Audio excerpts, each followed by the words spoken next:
Perkenalkan, nama saya Nadia Pratiwi dengan NIM S1N02410026. Saya akan menceritakan dongeng Sang Kuryang Tangkuban Perahu yang berasal dari Jawa Barat. Silahkan menyaksikan.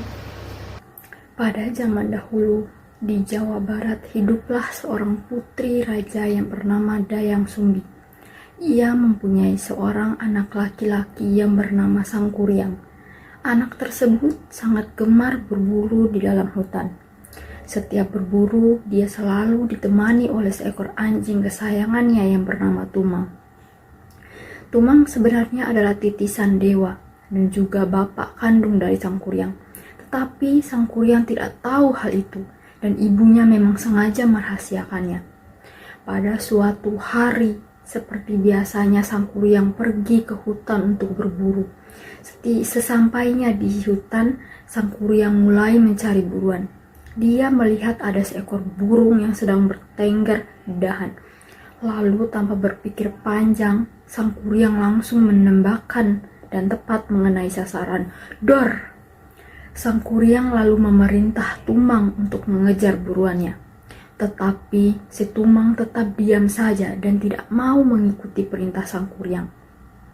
Karena sangat jengkel dengan si Tumang, maka Sang Kuryang lalu mengusir Tumang dan tidak diizinkan pulang ke rumahnya bersamanya lagi. Sesampainya di rumah, Sang Kuryang menceritakan hal tersebut kepada ibunya.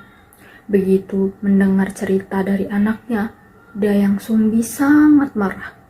Diambilnya sendok nasi dan dipukulkan kepala Sang Kuryang. Karena merasa kecewa dengan perlakuan ibunya, maka Sang Kuryang memutuskan untuk pergi mengembara. Dan kemudian dia meninggalkan rumahnya. Setelah kejadian itu, Dayang Sumbi sangat menyesali perbuatannya. Setiap hari dia berdoa dan meminta agar suatu hari dapat bertemu kembali dengan anaknya.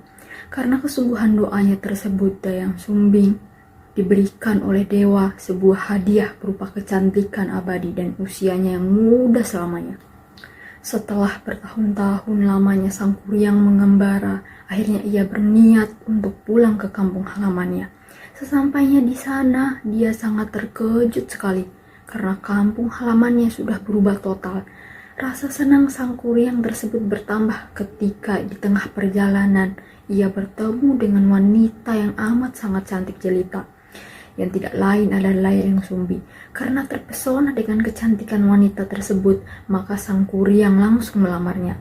Akhirnya lamaran Sang Kuryang tersebut diterima oleh Dayang Sumbi dan sepakat akan menjalani pernikahan di waktu dekat.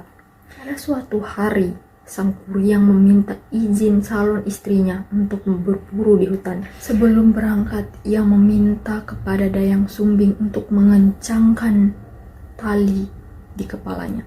Alangkah terkejutnya Dayang Sumbi karena pada saat dia merapikan ikat kepala Sang Kuryang, ia melihat ada bekas luka. Bekas luka tersebut mirip dengan bekas luka anaknya. Setelah bertanya kepada Sang Kuryang penyebab luka tersebut, Dayang Sumbi bertambah terkejut karena ternyata benar bahwa calon suaminya tersebut adalah anaknya sendiri. Dayang Sumbi sangat bingung sekali karena dia tidak mungkin menikah dengan anaknya sendiri. Setelah Sang Kuryang pulang berburu, Dayang Sumbi mencoba berbicara kepada Sang Kuryang supaya Sang Kuryang membatalkan rencana pernikahan mereka. Permintaan Dayang Sumbi tersebut tidak disetujui oleh Sang Kuryang dan hanya dianggap angin lalu saja. Setiap hari Dayang Sumbi berpikir cara agar pernikahan mereka tidak pernah terjadi. Setelah berpikir keras, akhirnya Dayang Sumbi menemukan cara terbaik. Dia mengajukan 2 buah syarat kepada Sang Kuryang. Apabila Sang Kuryang dapat memenuhi kedua syarat tersebut, maka Dayang Sumbi mau dijadikan istri. Tetapi sebaliknya, jika gagal, maka pernikahan itu akan dibatalkan. Syarat yang pertama, Dayang Sumbi ingin supaya sungai Citarum dibendung.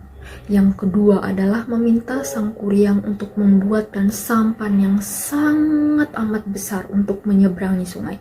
Kedua syarat itu harus diselesaikan sebelum fajar menyingsing. Sang Kuryang menyanggupi kedua permintaan Dayang Sumbi tersebut dan berjanji akan menyelesaikannya sebelum fajar menyingsing. Dengan kesaktian yang dimilikinya, Sang Kuryang lalu menggerakkan teman-temannya dari bangsa jin untuk membantu menyelesaikan tugasnya tersebut. Diam-diam, Dayang Sumbing mengintip hasil kerja dari Sang Kuryang. Betapa terkejutnya dia, karena Sang Kuryang hampir menyelesaikan semua syarat yang diberikan Dayang Sumbing sebelum fajar tersebut. Dayang Sumbi lalu meminta bantuan kepada masyarakat sekitar untuk menggelar kain sutra berwarna merah di sebelah timur kota.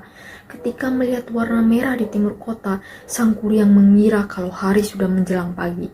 Sang Kuryang lalu menghentikan pekerjaannya dan merasa tidak dapat memenuhi syarat yang telah diajukan oleh Dayang Sumbi. Dengan rasa jengkel dan kecewanya, Sang Kuryang lalu menjebol bendungan yang telah dibuatnya sendiri. Karena jebolnya bendungan tersebut, maka terjadilah banjir di seluruh kota yang terendam oleh air. Sang Kuryang juga menendang sampan besar yang telah dibuatnya.